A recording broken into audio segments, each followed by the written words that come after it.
প্রশাসকের কার্যালয়, এখানে শুধু বড় বড় মাথা ছাড়া এখানে ঢুকতে পারে না।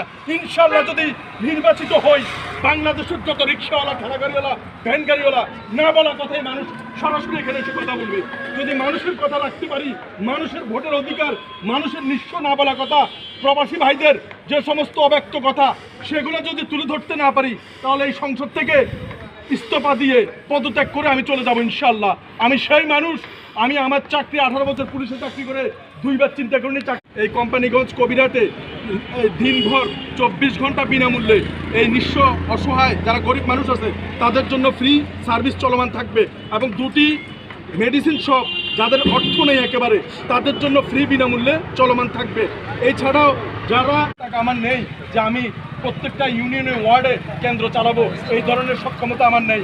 আমার জন্য একমাত্র আল্লাহই ভরসা, তাওয়াক্কালতু আলাল্লাহ। আর কোনো প্রশ্ন আছে? আমার প্রতি